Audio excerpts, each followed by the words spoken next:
안녕하세요. 귀로 듣는 부자 인사이트 귀부인 TV입니다. 오늘의 원픽 기사 바로 진행하겠습니다. 내일부터 1년간 집주인 역전세 보증금 대출 규제 완화라고 하는 건데요. 빌라왕 사태로 인해 가지고 사회적으로 이 전세와 관련된 이슈가 정말로 크나크게 벌어지고 있습니다. 사회적으로 임차인은 약자로 보호받아야 될 대상이에요. 그러다 보니 임차인의 소중한 전세 보증금을 제때 반환받지 못하는 상황이 심각한 사회적 문제로 대두되고 있습니다. 전세금을 돌려주고 싶어도 수중에 현금이 없어서 돌려주지 못하고 있는 임대인들이 많아요. 그러다 보니까 역전세난이 발생을 하게 되면 이걸 돌려줄 수가 없기 때문에 서로 간에 분쟁도 생기고 이슈가 생기고 했었는데, 이 부분을 1년간 역전세 반환 대출 규제를 완화를 하는 걸로 해서 DSR 40%가 아닌 DTI 60%를 적용하게 된다고 합니다. 여기 예시에 따르면요, 뭐 한 1억 정도의 이런 대출 관련된 부분이 더 받을 수 있다고 봐요. 다른 대출이 없고 연소득 5천만 원인 집주인이 대출 금리 4%로 30년 만기로 대출을 받을 경우에 대출 한도가 1억 7,500만 원 늘어난다고 생각하는데, 그만큼 이 대출을 통해 가지고 숨통이 트일 수 있는 거예요. 그리고 전세입자가 보호를 받을 수 있어서 다행이다라고 해석을 하는 분들이 대부분일 겁니다. 근데 투자자라고 하면요, 여기에서 그치지 않고 조금 더 상상의 나래를 펼쳐보시기 바랍니다. 자, 이런 형태가 진행이 된다라고 하면 어떠한 사태가 벌어질까요? 첫 번째, 근본 조치로 가계대출이 다시금 가파르게 증가하게 될 것입니다. 임대인들이 전세 보증금을 반환하기 위해서 추가 대출을 더 받게 되겠죠. 부동산 하락장이 발생을 하고 금리가 높아졌을 때 잠깐이나마 가계부채가 줄어들었던 상황이었었는데, 이런 제도로 인해서 향후 1년간은 지속적으로 가계대출이 상승할 수밖에 없고요. 이거는 늘어나는 부채만큼 또 다른 리스크가 뇌관으로서 작용할 수 있을 거라고 생각됩니다. 많은 역전세 상황에 처한 다주택자들한테 숨통이 트이는 규제 완화이긴 하지만요, 이는 이자비 상승이라는 새로운 고통의 시작을 나타내기도 합니다. 다주택자들 같은 경우에는 대부분 DSR 40%를 꽉 채워서 대출을 받고 계시는 분들도 많기 때문에 이미 금리 인상으로 인해서 상당히 괴로운 상황이거든요. 근데 거기에다가 근본 제도가 시행된 걸 이제 알게 되면 임차인들이 내 돈 뜯길지도 모른다라고 생각하기 때문에 역전세가 발생한 곳 같은 경우에는 그냥 거주를 더 할 수 있음에도 불구하고 혹시나 하는 불안감 때문에 동시다발적으로 내 전세금 돌려주세요 라고 하는 반환 요청이 쇄도할 거란 거죠. 예전에는 저 진짜 드리고 싶은데 다른 세입자분 구하지 못하면은 드릴 수가 없습니다라고 이렇게 양해를 부탁할 수 있었는데, 이제는 대출 받아서 주세요 라는 형태의 소통이 가속화될 거고요. 이로 인해서 높은 이자율로 힘들어하고 있는 임대인들 같은 경우에 더욱더 극한 상황에 놓이게 될 것입니다. 자, 이렇게 되면은 이런 상황이 진행되면 어떻게 되냐? 둘째, 무리하게 투자를 늘렸던 다주택자들 같은 경우에는 쓰러지는 분들이 속출할 수밖에 없어요.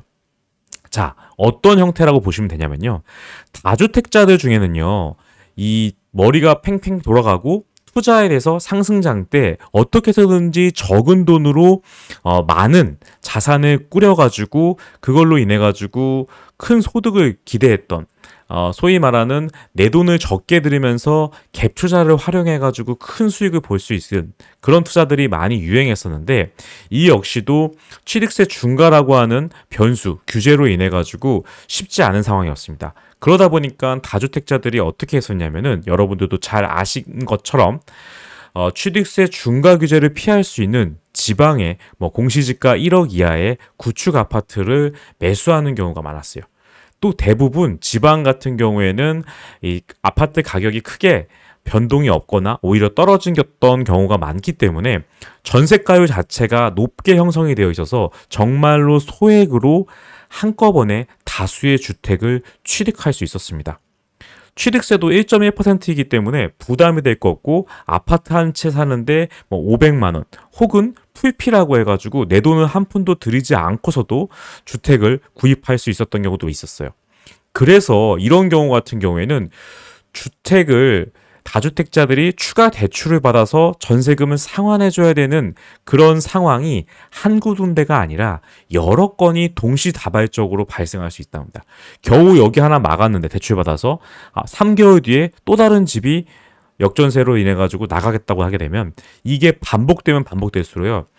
본인의 현금 흐름은 일정한 상황에서 추가적으로 계속 대출 이자가 나가는 상황들이 가중되게 될 경우에는 마침내 벼랑에 몰리게 되고 다주택자들은 급한 마음에 여기에 가치가 좋은 물건임에도 불구하고 급매로 물건을 내놓게 될 거예요.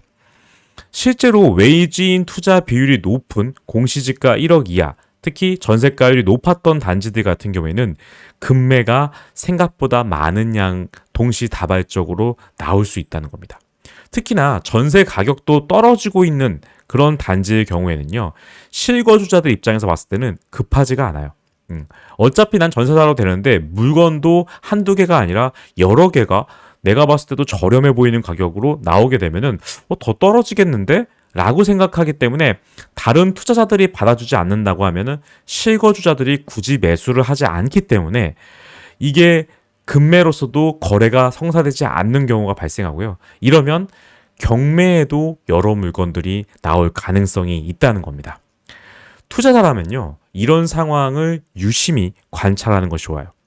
현금을 보유하고 있는 투자자라고 하면 어쩌면 좋은 가격에 좋은 물건을 매수할 수 있는 기회일지도 모릅니다.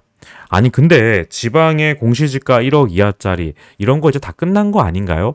라고 하실 수도 있는데 지방에도 여러 이제 호재가 있는 곳, 즉 대기업의 제조 공장들이 있는 곳이라든지 여러 형태로 신규 주택의 공급이 좀 제한적인 곳들이 있을 거거든요. 제가 말씀드리고 싶은 거는 앞으로도 지방에 있는 곳 같은 경우에는 높아진 공사비, 그리고 재료비, 인건비로 인해서 지방 소도시의 신축 분양은요, 점차 더 어려워질 수밖에 없습니다. 지어도 미분양 날 것 같은데, 그리고 지었을 때 최소 이 정도는 받아야지 그래도 남는 장사인데, 이 현실적으로는 지방의 소도시 같은 경우에는 인구가 계속 감소하고 있기 때문에 그 신축 분양분을 소화가 다 될지 안 될지도 모른다는 거죠.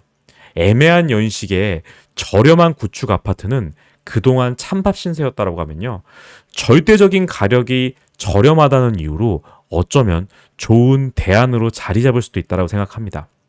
하나의 정책적 변화가 시장에 어떤 영향을 줄지 투자자라면 꼭 상상해보고 눈으로 확인해보고 좋은 기회다 싶으면 과감하게 행동으로 옮기는 것이 답이라고 생각합니다. 지금 제가 말씀드리는 건 저 개인의 하나의 상상일 뿐인 거고 절대 투자를 권유하는 방송은 아닙니다. 여러분들도 이렇게 한 번쯤 생각을 확대시키면서 상상하면서 투자적 인사이트를 갖고 그게 실제로 시장에 어떻게 반영이 되는지를 지켜보신다고 하면 정말 빠르게 성장할 수 있을 거라고 생각합니다. 감사합니다.